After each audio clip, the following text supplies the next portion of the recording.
Well, it's finally happened. Radioshack has filed for bankruptcy. Womp, womp, womp. After many years of trying to stay afloat, Radioshack has finally gone the way of Circuit City and CompUSA. The store used to be really popular among homebrew electronics fanatics back in the 70s and 80s, back when people would build blue boxes to hack their phones so they didn't have to pay for long-distance calls. They focused on selling specialty gadgets and electronics for a premium price, but they couldn't evolve when the internet and big box stores started selling the same things for less. They attempted to become a cell phone and cell phone accessories store, but even then they couldn't keep up with the competition. And even after several failed rebrands, they just couldn't stay relevant. Now that Radioshack's filed for Chapter 11 bankruptcy, what does this mean? Radioshack will no longer be a publicly owned or traded company, and many of the stores are closing.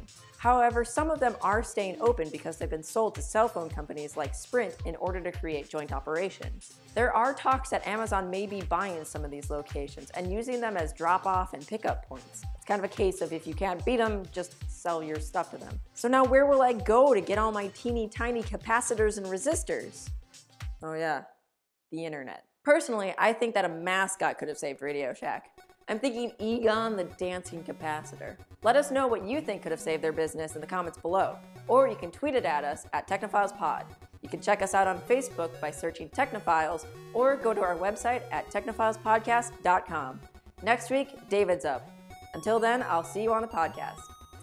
Thank you, Radioshack, for tiny, annoying helicopters that never worked, for RC cars that could run on water, for answering machines far past the time when we would actually need them, for demo keyboards that were never plugged in, for cordless and corded phones.